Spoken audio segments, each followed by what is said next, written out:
Thank you for taking the time to listen to this message by Pastor Josh Cotts. We pray it blesses and encourages you throughout the week. If you'd like to know more about Living Word Church and the ministries associated with it, please visit our website at livingwordshawnee.org.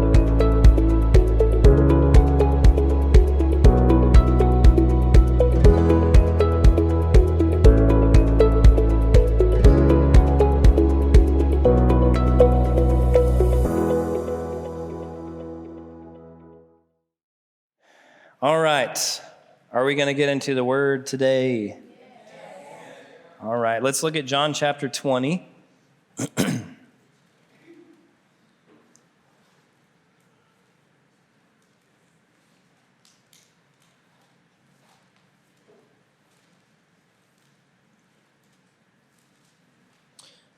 going to try to do all of this, get it all right as well as I can, though I feel like the better a sermon is, the more criticism it gets. It seems backwards, but try to do this without criticism, but maybe it's the other way around. I don't know. But we'll read out John chapter 20 today, and I'm just going to be talking about something that's actually brand new to me as well. I just want you to know that while I was studying this part, I was actually in tears. I'm not just being a drama queen. I was in tears because of what God was showing me. And it's really good. All right, John chapter 20, and I want to start with verse 1. It says, "Now on the first day of the week, Mary Magdalene came early to the tomb while it was still dark and saw the stone already taken away from the tomb. So she ran and came to Simon Peter and to the other disciple whom Jesus loved, and said to them, 'They have taken away the Lord out of the tomb, and we do not know where they have laid him.'" It's actually in chapter 21, you'll read, the disciple whom Jesus loved is also the disciple that wrote this book. So John is referring to himself as the disciple whom Jesus loved, and it can sound arrogant or whatever. I think if guys can say this, it's kind of cute. It's kind of cute. Just he was so obsessed with the love of Jesus that his identity wasn't even in his own name. His identity was in the love of Jesus, for that love that Jesus had for him. I'd say that if he referred to himself as that 5 times in this gospel, then must be more important to him than his own name. It's just amazing. And it's also prophetic, really, because it's the love of Jesus that makes us sons of God. Our identity is actually found in the love of Jesus. John was picking up on something there. And then verse 3 says, "So Peter and the other disciple went forth, and they were going to the tomb. The two were running together, and the other disciple, the one whom Jesus loved, ran faster than Peter and came to the tomb first." John, I just thought he was just trying to be funny, maybe. He's like, "Oh, by the way, I'm faster than Peter." Just cleverly found a way to sneak that in there. I thought maybe he'd think somebody would read it at some point, hopefully, maybe hoping, somebody would read it and be like, "That's just really funny." But it's faster than Peter. Anyway, that's men for you. Always competing. All right, and then verse 5, "And stooping and looking in, he saw the linen wrappings lying there, but he did not go in. And so Simon Peter also came, following him, and entered the tomb, and he saw the linen wrappings lying there, and the face cloth which had been on his head, not lying with the linen wrappings, but rolled up in a place by itself. So the other disciple who had first come to the tomb then also entered, and he saw and believed, for as yet they did not understand the scripture that he must rise again from the dead." It was actually John at that point saying, I finally stepped into the tomb. I saw that it was empty, and I understood at that point what Scripture has been saying for so long, about the Son of God rising from the dead. He saw it and he believed it at that point. And I don't know about you, but I love John's account of the gospel because he just remembered everything. Like there's so many details in there about the things that he remembered, little things, and we're going to actually talk about a couple of those. But he says, let's see, in verse 6 and verse 7. Verse 6 says, "And so Simon Peter also came following him and entered the tomb, and he saw the linen wrappings lying there." Okay, so if you can imagine, they walk into this tomb, and on the sepulcher is just this pile of linen wrappings. What they would do with the dead is they would wrap them up in strips of linen cloth, kind of like a traditional picture of a mummy that you've seen. That's basically what it was. They just wrap them in these strips of linen cloth. But what's so significant about the fact that they walked in and saw the wrappings lying there is, we're not going to read this today, but I'll just tell you the story. When Jesus raised Lazarus from the dead, Lazarus stood up, and I have to say that when they would wrap you in these linen cloths, like you're bound. Like it's tight, okay? So you can't really move. So when Jesus raised Lazarus from the grave, I don't know if he hopped or but he walked out of the tomb. He walked out of his grave and somehow waddled out or something. And Jesus said to all the people there, "Go and take off his grave clothes," the linen bandages, the linen wrappings. So they went and helped him, and unrolled him and everything. And well, with Jesus, nobody had to help him. He got out himself. And I read some commentary on this, and somebody said he must have wiggled out. Like, okay. I don't know what church you go to, but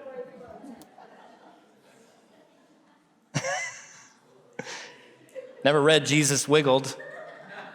Like, he didn't wiggle out or anything, but anyway, I want to point something out, that Lazarus left the tomb with his bandages still on. Jesus left the tomb with them off.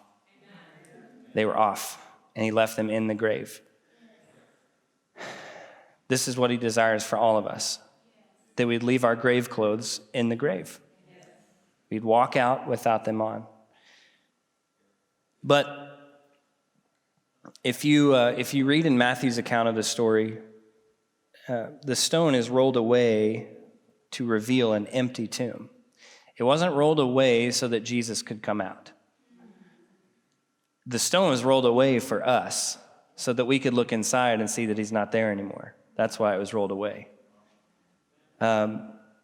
Because if you read, as the stone is rolled away, you can see he's already gone. The wrappings are laying there. The face cloth is laying there. He's not anywhere to be found. And it's not like Jesus was just being polite and he closed the door behind him. That's not what he did, okay? It's not like he rolled away this stone, leaves, and then he's like, well, I got to roll it back now just because I'm polite, or I'm a gentleman. No,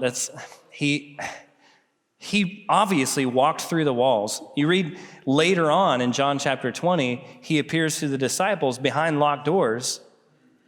They're behind locked doors, and he walks through the wall, and the first thing he says is, "Peace be to you," which is appropriate after you walk through a wall. So he obviously just walked out of this stone. He just walked through it. And the guards were sleeping, they were distracted, and he just walked right by them. They didn't see him. So the stone was rolled away to reveal an empty tomb, not to let Jesus out. That's important. Now here's the deal. You're telling me that Jesus could walk through a wall and it wouldn't faze him. He'd just walk right through the wall, but he had to wiggle out of his grave clothes. Like a huge rock wall can't hold him, but linen can? Okay, so this is how I feel it happened. Obviously we can't wrap our minds around this, but if you've seen any sci-fi movies, you know what this looks like, okay? Jesus sits up and the linen just goes through him and he's out. Or he woke up with it already off.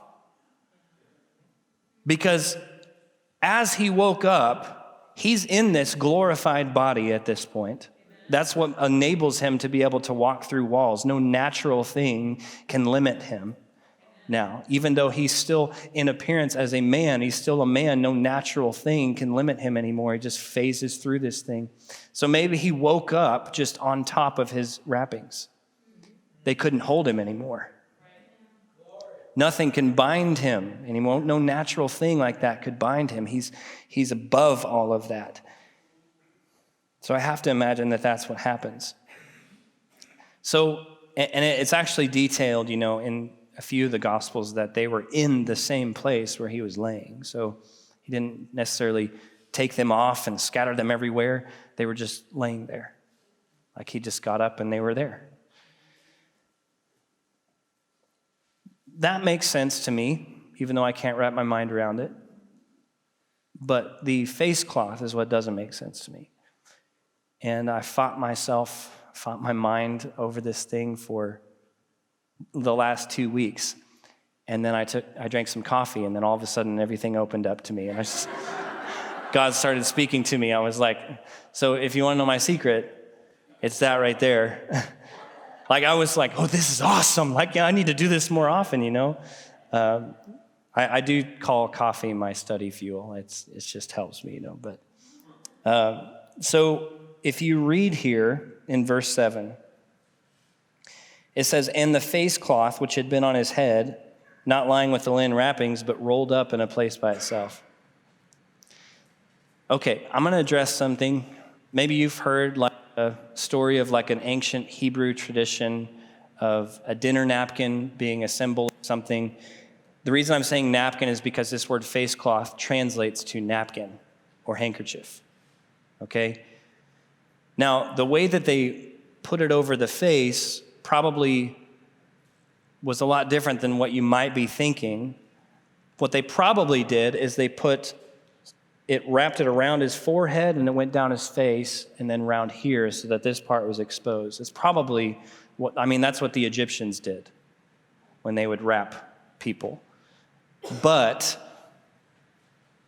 it could also be that they just draped a cloth over his face, which is probably actually what happened, I think.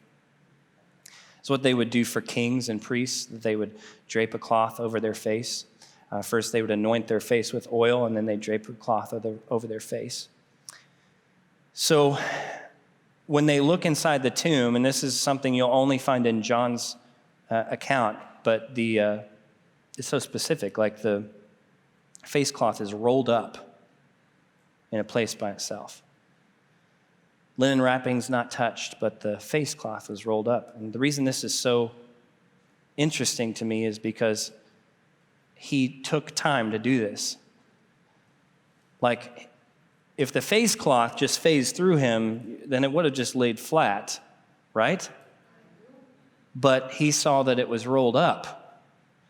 So I don't know if Jesus, I got this really cool picture of him rolling it up and using it as a pillow, but but that wouldn't make sense because he just phased right through it. It's it wouldn't really support him. No, I'm just getting into sci-fi stuff right now. And it's weird, but I'm just asking God, why would you do that? Because people have mulled over this thing. They've been it's in here for a reason. That this napkin was rolled up. There's this ancient Hebrew tradition. I'm putting it in quotes because it's been debunked, all right? I'm pretty sure some pastor made this up to make his message sound cool, all right? It's been debunked, but people would say that when it comes to a master and a slave would prepare a meal for the master.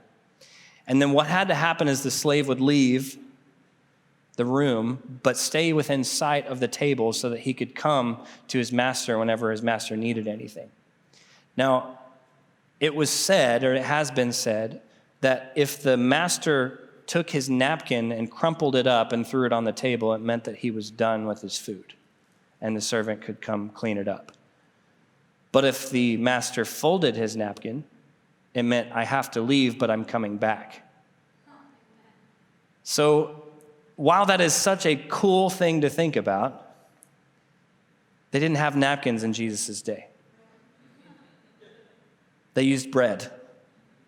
They used bread to wipe their hands, and they would wash their hands after a meal. So they didn't have napkins. So if you run into that story, it's been debunked. It's not true. Okay? Somebody made it up to make a really cool message, which if it was true, I mean, come on. Jesus folded his napkin because he's coming back. I mean, that sounds pretty awesome, doesn't it? So at first, when I heard that story, I was like, that's really cool. But then I found out, well, this is not true. So I just started asking him, what is it? Why did you do this? Because God does everything on purpose. He does everything on purpose. Now, we may not always understand that purpose, but we do know he does everything on purpose, right? It's always intentional. So Jesus, I had this picture of him sitting up and starting to walk out, and then he goes, wait. And he turns around and he rolls up this face cloth. And I just imagine if it's laying there flat, then he just took his hand and just kind of rolled it like that. Why would he do that? Like, you guys may not understand this term, but I'm like, is he trolling us? Like, is he just doing this to like keep us like in suspense, but it doesn't mean anything? He's like, I'm gonna roll up this napkin, and they're gonna be bending their brain trying to figure out why I did this, but I really just rolled it up, like for no reason. No, I honestly believe that there is a purpose behind it. So I was asking the Lord about it, and he brought me to 2 Corinthians chapter 3. If you'll turn there with me.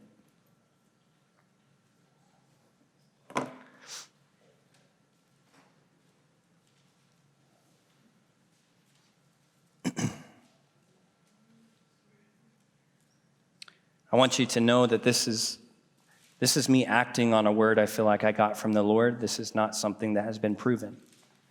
I feel like the Lord showed me this, so I'm not saying that this is right, but I truly do believe in what God showed me. 2 Corinthians chapter 3, and I want to start with verse 12.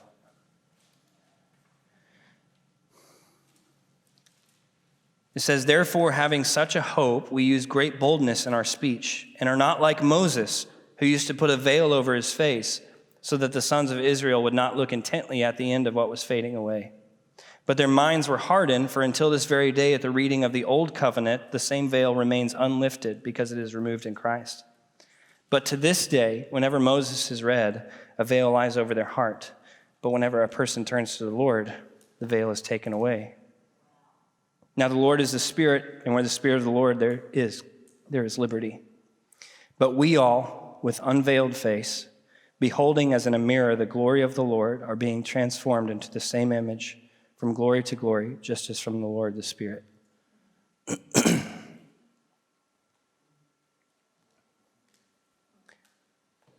Moses spent so much time in the presence and the glory of God that when he came down at one point, his face was glowing, and the people couldn't bear it. It was too much. It was too bright. And he had to put a veil over his face to cover his face until the glory wore off. At that point, it was okay, but he put a veil over his face to hide that glow. And I believe the Lord brought me here because I was just thinking about why would Jesus do this?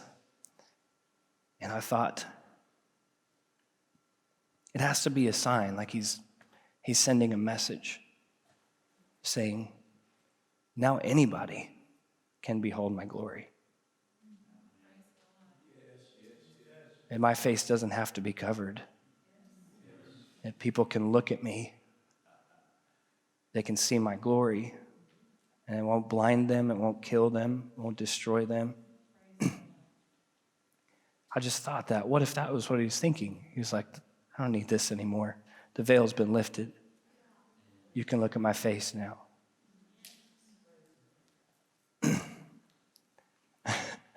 Just thinking about him doing that, obviously I don't know for sure that was the reason, but just thinking about him doing that and how happy he must have been to be able to do that.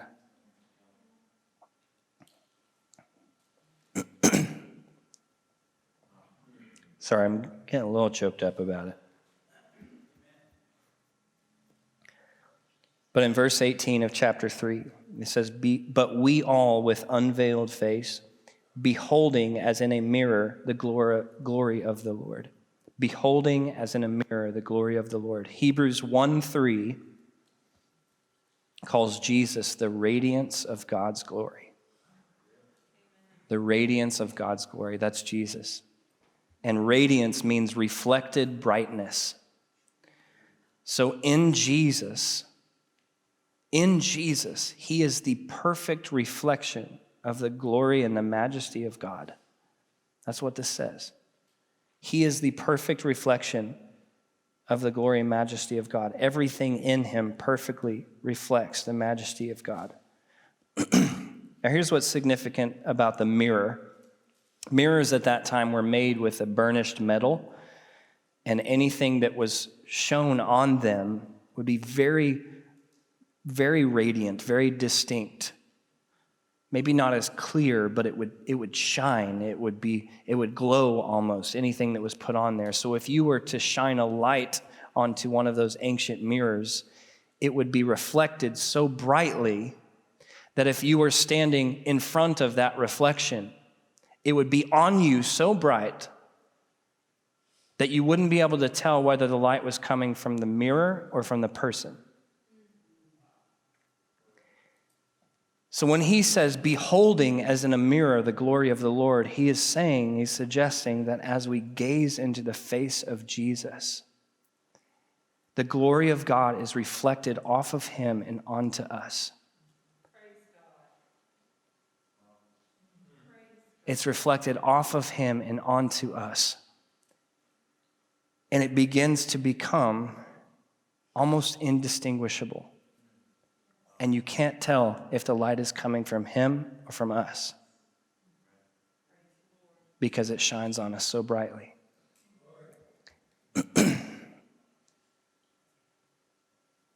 And that's what it meant when it said, beholding as in a mirror the glory of the Lord, we are being transformed into the same image from glory to glory. We are being transformed into the same image from glory to glory. You've probably heard the Marshall McLuhan quote. He says, we become what we behold. That's scriptural. That's scriptural. Right here, we're reading that as we behold the face of Jesus, we begin to be transformed into that same image. I mean, it's in the word behold. The word behold is be and hold. What you hold, you will be. Just looking into the face of Jesus, having that glory reflected off of him onto us. And it says from glory to glory. Probably can't see this very well, but from glory to glory. Can you see it? Okay, don't look straight at it. From glory to glory is like this. This much glory shines on you, you're transformed. Then more glory shines on you, you're transformed. Then more glory shines on you, and you're transformed. And then more glory shines on you, and you're transformed. This is what it means to go from glory to glory to glory. That as we become what we have beheld, that level, that degree of glory, God shines a little bit brighter so that we can be transformed a little bit more. And then he shines a little bit brighter so that we can be transformed a little bit more. And then a little bit brighter so that we can be transformed a little bit more. You think, is it ever going to stop? No, his brightness is ever increasing. His glory is ever increasing. So transformation is this lifelong, maybe eternally long process of just becoming more and more and more and more and more like him, going from glory to glory to glory. A lot of people have said from glory to glory means from one situation to another situation. No, this is all emanating from God as we behold the face of Jesus, as we stare him in the eyes, and the light, the majesty of God is reflected off of him onto us. We begin to become what we are looking at. We begin to become the image that we are seeing in that mirror that is reflecting the glory of God.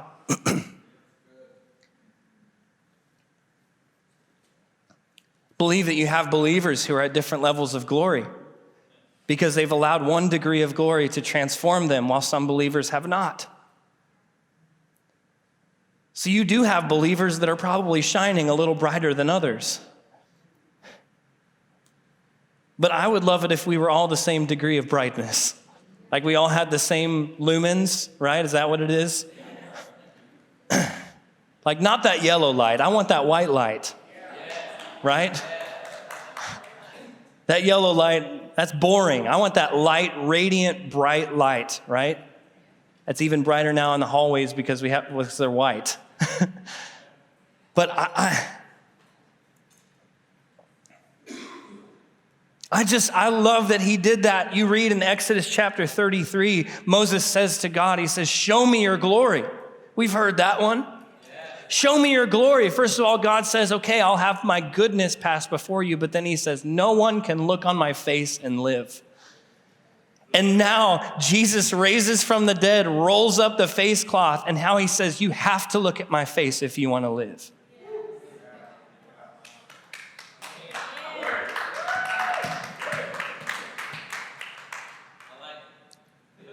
Thanks, Pastor Dave.